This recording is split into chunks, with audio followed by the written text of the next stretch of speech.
fait longtemps. Comment on allume ça? Hop. Voilà.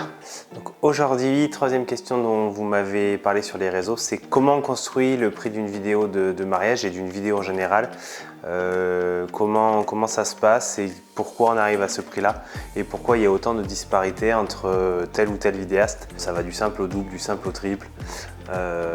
Donc je vais essayer de vous expliquer un petit peu tout ça. C'est pas évident parce que j'ai pas forcément toutes les données de tout le monde, mais voilà, je vais vous expliquer moi comment je procède. La première étape, c'est il y a un rendez-vous préparatoire, soit quelque part à la maison ou dans un café ou quoi, soit par téléphone, où il y a une prise de contact qui se fait. Donc c'est là où on discute, j'essaie de comprendre ce dont les personnes ont besoin ou ce dont les personnes ont envie.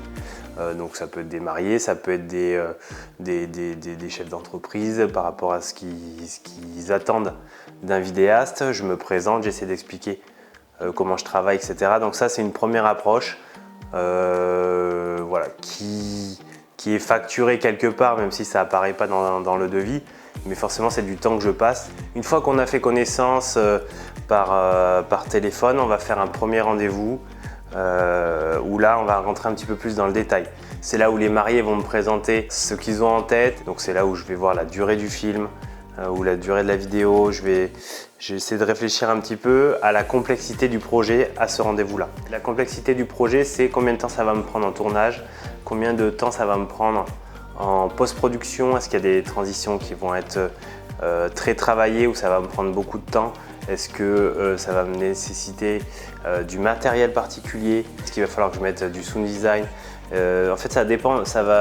J'essaie de réfléchir au temps que je vais passer au tournage en post-production. Bon, au tournage, c'est assez facile pour un mariage parce que soit la plupart du temps, je suis là du matin à 1h ou 2 après l'ouverture de bal, soit les gens ont besoin de moi un peu après. Donc voilà, ça c'est assez facile à calculer pour un mariage. Pour une entreprise, c'est un petit peu plus compliqué parce qu'il faut que j'essaie d'évaluer le temps de tournage. Ça va être aussi, est-ce que j'ai besoin de quelqu'un avec moi ou pas? Est-ce que j'ai besoin je sais pas, d'une personne qui va me prendre le son en plus ou qui va m'assister sur des prises de vue? Est-ce que je vais avoir besoin de figurants? Est-ce que je vais avoir besoin d'acteurs qu'il faut payer pour le coup? Donc tout ça, j'essaie de le prendre en compte et ça fait partie forcément du devis. Après, il y a un troisième rendez-vous qui va se faire en général sur place, donc sur le lieu du tournage. Pour un mariage, en général, c'est au domaine ou à la salle ou au château, ou voilà, peu importe. Ça va être là où je vais essayer de voir comment je vais me placer, etc.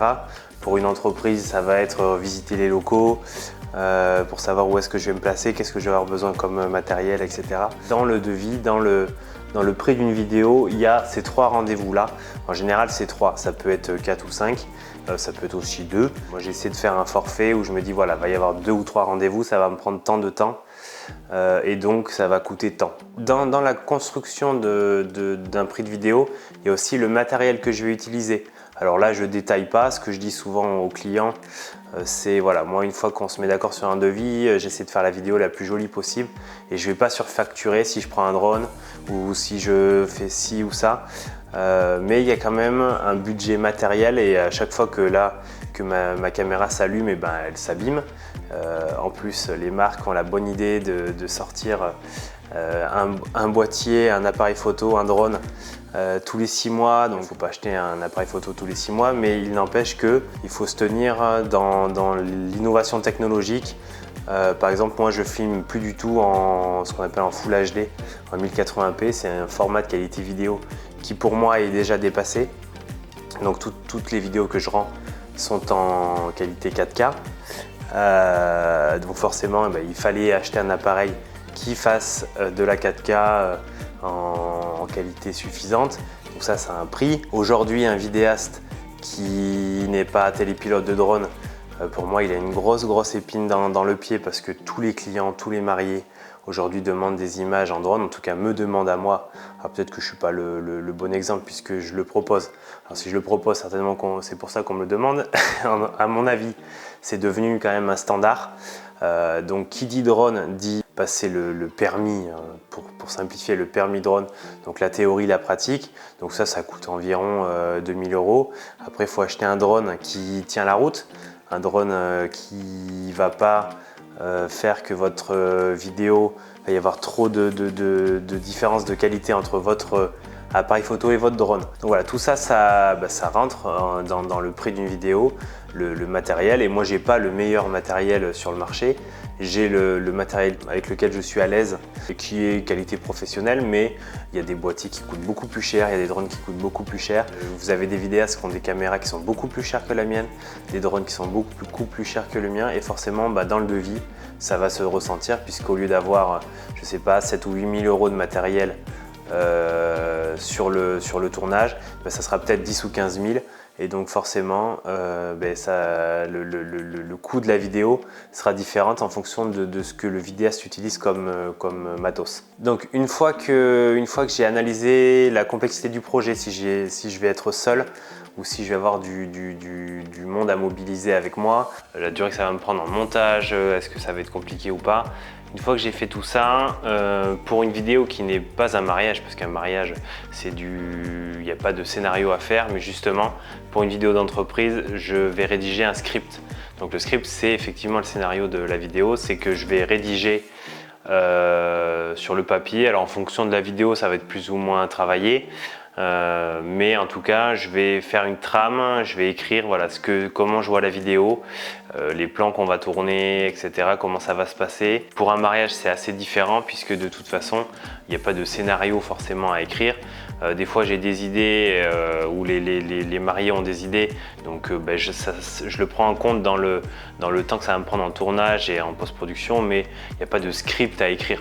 Donc voilà, pour une entreprise, je le fais toujours parce qu'au moins le client sait où il va et sait comment les choses vont se passer.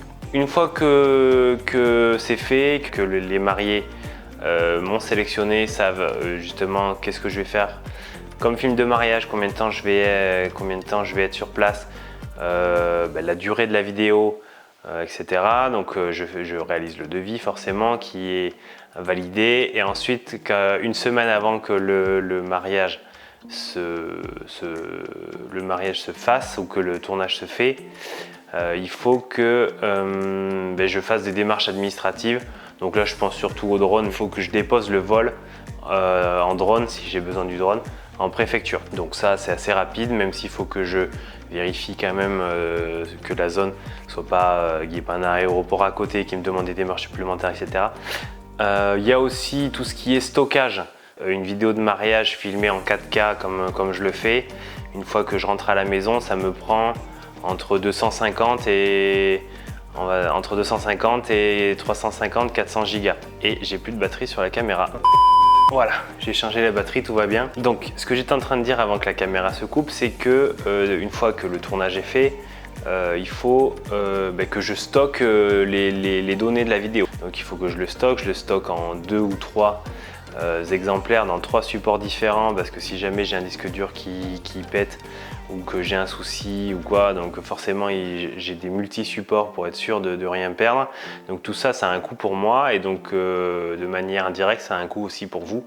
Donc le prix de la vidéo prend aussi en compte cet élément-là. Et enfin, il y a des choses qui sont logiques, c'est-à-dire qu'ensuite, forcément, je me suis assuré moi en responsabilité civile, j'ai assuré mon matériel, donc appareil photo, drone, lumière, etc. Donc voilà, j'ai forcément mon assurance à payer. Donc moi, je suis en auto-entrepreneur, donc grosso modo sur une vidéo, vous enlevez 25% qui va partir à l'URSSAF, les impôts sur le revenu, comme tout le monde finalement, sauf que dans le prix d'une vidéo forcément ça y est aussi. Tout ce qui est formation, toutes les semaines je me forme pour apprendre des nouvelles choses et dans ce métier il faut être curieux, il faut essayer de voir un petit peu ce que font les autres pour pouvoir avancer.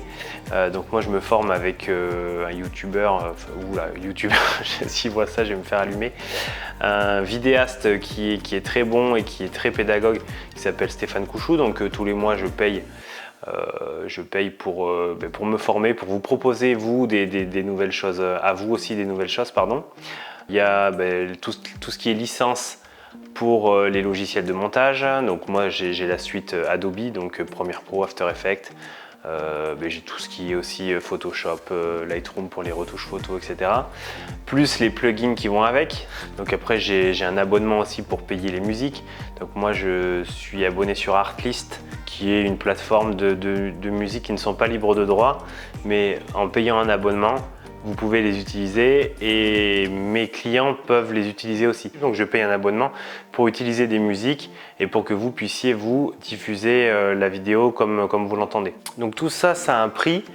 Et donc je parle de moi, mais moi je suis micro-entrepreneur, comme je l'ai dit tout à l'heure, mais il y a des gens qui sont en société, dans des boîtes de production vidéo, donc là c'est encore différent, parce qu'ils peuvent avoir des locaux avec un loyer, ils peuvent avoir des salariés à payer, ils peuvent avoir des studios, donc tout ça forcément ça fait gonfler la note. Même s'ils récupèrent la TVA, mais enfin bon, ils ont beaucoup plus de charges que moi à mon avis au final. Donc tout ça pris en compte donne un prix.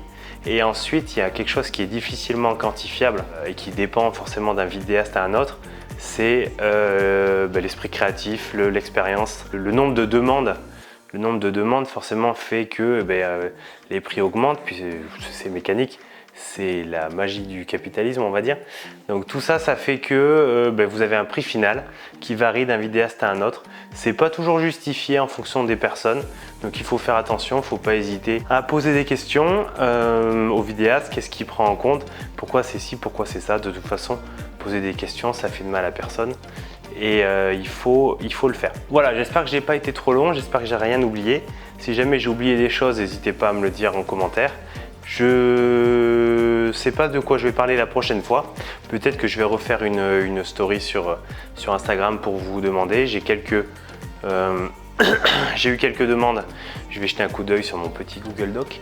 Mais si jamais vous avez un sujet dont vous voulez parler, n'hésitez pas à m'envoyer un message privé sur Insta ou alors à faire un commentaire sous cette vidéo. Je vous remercie, je vous souhaite une bonne soirée, matinée, après-midi, en fonction du moment où vous regardez la vidéo. Et puis un bon été et à bientôt. Ciao.